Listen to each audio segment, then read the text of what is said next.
Cultural Resource Laws and Practice, Chapter 2, Part 2. But seriously, folks, that's the way it ought to be done. Now, in the real world, it is common to hear EIS consultants talk blithely about the scoping meeting, as though that's all scoping is. And in fact, that's the way they often behave. Scoping is often thought of as a pro forma exercise in public relations. I've heard this referred to as the rent a gym syndrome, unquote. Set up a meeting in some local public facility, explain the project in great detail to the public, stonily absorb such comments as the by now stunned and somnolent attendees can launch and then say goodnight. Since such meetings often have little evident influence on the actual analysis, this is also referred to as the, quote, triple I approach: inform, seek, input, and ignore. Having thus engaged the public, the analysts go on to perform a study that matches the analyst's template of a proper EIS. This may have more to do with the background and experience of the preparer's staff than the potential impacts of the action. When the NEPA analysis is an EA and there is no formal requirement for public participation, there may not be any. The entire analysis may be performed in the blackest possible box with as little public input as possible in order to minimize cost and expenditures of time, and to keep the impacts as secret as possible. In preparing EA's analysis, analysts often follow CEQ's direction for the preparation of EISs. This is understandable since the regulations are so much more verbose about the latter than the former, but it fails to recognize a very important point. An EA is designed to answer a single question: will there or will there not likely be a significant impact on the quality of human environment? The answer to this question, yes or no, has specific regulatory implications. If yes, you have to do an EIS. If no, you're through with NEPA and one can issue a FONSI. An EIS serves no such crystalline purpose. It merely reveals impacts so that the decision maker and the public can consider them. When an EA is done following the standards for an EIS, it may analyze all kinds of impacts but never make a case as to whether they're significant. The writers of the EA then make an essentially unsubstantiated judgment call, usually with heavy encouragement to conclude that the impact will be insignificant. This approach can have serious costly results for the project proponent. For example, the National Aeronautics and Space Administration, NASA, proposed to help the University of Hawaii expand to Keck Observatory, a major astronomical facility on the volcano Mauna Kea. The mountain is regarded as a spiritual place by Native Hawaiians, and many of them objected strongly to the project's impacts on their spiritual environment. Clearly, the project had the potential for impacts on cultural resources, and clearly it was controversial. Two of the intensity measures of significance set forth in the NEPA regulations, yet NASA did an EIS like EA on the project and concluded that it had no significant impact. Litigation halted the project until NASA agreed to do an EIS. Continued controversy eventually forced NASA to withdraw from the project entirely. This failure to acknowledge the significance of impacts is a problem with regard to all kinds of impacts and on all kinds of resources. In the case of the environment's sociocultural aspects, the problem is exacerbated by another definitional issue. In both the EAs and EISs, the affected sociocultural environment typically is divided into two parts. There is usually a section on cultural resources and another on social or socioeconomic impacts. In most cases, neither term is defined. When they are, however, and by implication, when they aren't cultural resources, unquote, are equated with historic properties, i.e., places included in or eligible for the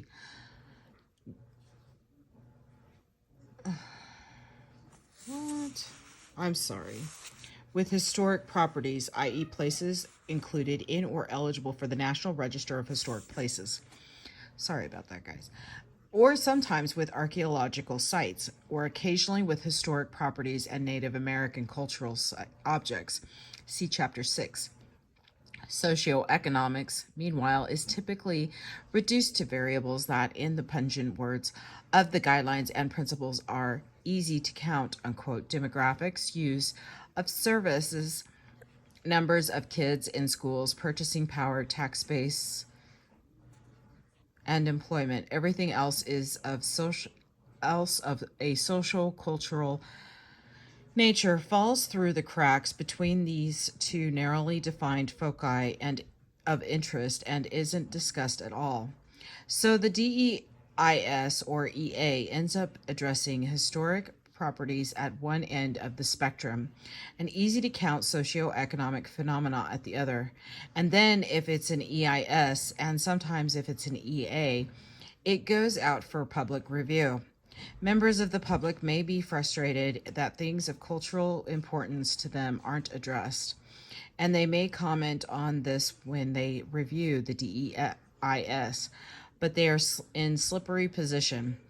Suppose you don't feel that a DEIS has properly considered the effect of a reservoir on the places where your community has fished for the last several generations.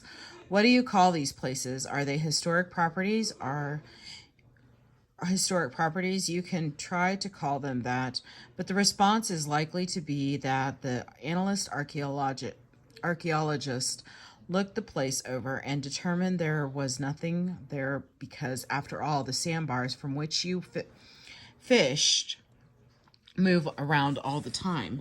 Hence, there are no intact archaeological deposits, and so you're told there's nothing eligible for the National Register of Historic Places, and hence no historic property. Or you can complain about the EIS's failure to consider the importance of subsistence fishing to maintaining your community's traditional lifeways. This complaint will get bounced to the socioeconomist to answer, and he or she will spew out a bunch of statistics about fish yield and per pound market value, probably showing that fish aren't nearly as important as frozen dinners in your diet. Never mind how they figure in your weekly interfamily gatherings. This sort of obscurantism doesn't necessarily mean that anybody is trying to ignore your fishing place. It merely means that nobody knows how to deal with it because they're all looking at impacts through narrow disciplinary lenses. You can sometimes get past all this if you know how, but most people don't. You can argue that the sandbars make up a National Register eligible traditional cultural property. You can point out that NEPA is about more than National Register properties. You can talk about the special socio-cultural importance of fishing in your community and about how taking away the fish may be a disproportionate adverse impact on your low income or minority group, thus raising the red flag of environmental justice. See Chapter 7. But you've got to know how to do this sort of thing, to speak this way, to say the right things at the right time to the right people, and most people don't know all those obscure words and concepts.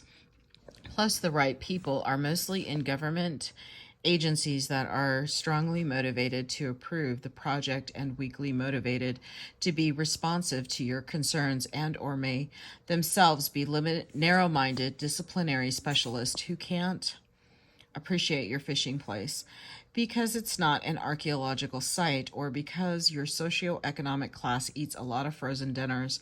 So the chances are excellent that the project will go forward with impacts on the most important parts of the socio-cultural environment, at least those that are most important to you, virtually undisclosed and entirely unconsidered by the agency in making its decision. So what do you do? If you can afford to, you hire somebody like me to help you frame your argument, get yourself a lawyer, and sue the bastards. And if you're lucky, you may force them to back up and do more analysis. Perhaps even more analysis that's relevant to the impacts you're concerned about, maybe. Return to the African burial ground. The African burial ground in New York City, discussed in Chapter 1, to show how the unrecognized complexity of a cultural resources can cause an agency trouble, is also an example of NEPA gone bad. The NEPA analysis was an EA, leading to a FONSI. Despite the fact that it revealed the mapped location of a Negro burial ground on the site, it was assumed first that NEPA analysis was just a hoop through which project's proponents had to jump. Never mind what it revealed, and it was foregone conclusion that the project would have no significant effects after all. This was downtown Manhattan. The burial ground was noted, of course, but it was assumed that if anything remained of it, it would be something the contract archaeologists would take care of. So there was no EIS and hence no formal scoping, and no organized context in which the concerns of the African American community might have surfaced. The project went forward and, of course, did have significant impacts for which the GSA paid dearly. The African burial ground also illustrates the need for interdisciplinary coordination in NEPA analysis. The archaeologists reasonably enough assumed that most of the burial ground would have been destroyed by the basements of buildings that had been built on the site during the 19th century. Better coordination with geomorphologists involved in site characterization might have revealed the fact that the burials had taken place on the edge of a pond between hills, and that the 19th century basements had gone mostly into the fill that had been dumped into this low spot to level it, thus preserving much of the burial ground under the basements, but right in the paths of the GSA's construction. Conclusion: it's in the context of NEPA that cultural resources as a whole have the best chance of being considered early enough in planning a project that changes can be made to protect them, but there are plenty of things to keep a NEPA analysis from being successful from a cultural point of view. The project may be miscategorized as a KTEX. It may be the subject of an ill-planned EA that's done with adequate consultation with affected people or experts outside the agency, or even with internal agency experts. Scoping may be so poorly done that significant issues aren't identified until too late, or the issues may be identified and even discussed but ignored. In decision making, all these things can happen, but they don't need to. If you're working inside the agency or as a consultant to the agency, it should be your business to keep them from happening. If you're an affected citizen, you need to know enough about NEPA, the NEPA process, and I hope you've just learned it, to stand up and insist that the resources you're concerned about getting properly considered, and that you get to say in how they're treated. Always remember, though, that in the final analysis, there's nothing in NEPA that says an agency can't nuke the environment. The agency has to consider the environmental impacts of its project, but it doesn't have to refrain from having them. But on the other hand, the agency is required, in theory, to explain its decision with reference to their environmental impacts if it decides that an action will not significantly affect the environment and issues a FONSI. It should be able to justify that finding with reference to the measures of significance set forth in the regulations, and if it fails, to ratchet its impacts down to a level of insignificance, then it's not supposed to do a FONSI. A significant impact will occur, and it's supposed to go through the extra time and expense of doing an EIS and attending to its results. If it does an EIS and then decides to blow away important parts of the environment, it has to justify that in its ROD, and it's required to consider reasonable mitigation measures. If it doesn't adopt such measures, then it's supposed to document in the ROD why it hasn't adopted them. Given these requirements, project opponents and regulators, like state historic preservation officers, do have a bargaining chip or two. Suppose an agency sits down to negotiate how to treat something, but won't really negotiate. The agency has decided that all it can do is excavate the archaeological site and bulldoze it. They won't consider leaving it in place, even though it's a great cultural value to the community. If you're an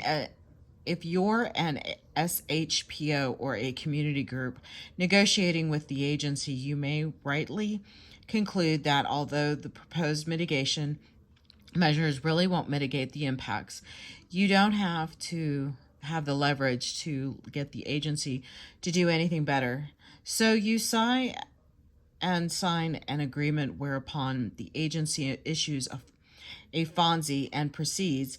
If you're in this kind of situation, you may want to consider, okay, we'll agree to this mitigation measure because you're such SOBs that you won't accept anything else, but we do not think it reduces your impacts below significance, and we'll file a formal objection if you issue a FONSI based on the adoption of this kind of mitigation, unquote. Agencies don't like to do EISs.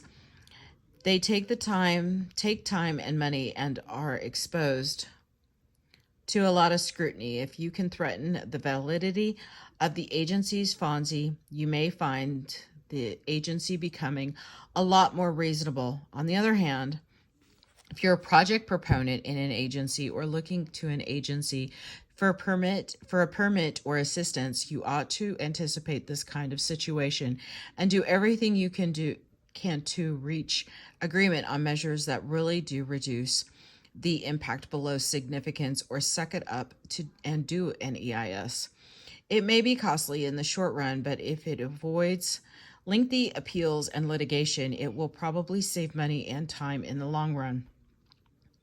This will be the end of Chapter 2, Part 2. Thank you.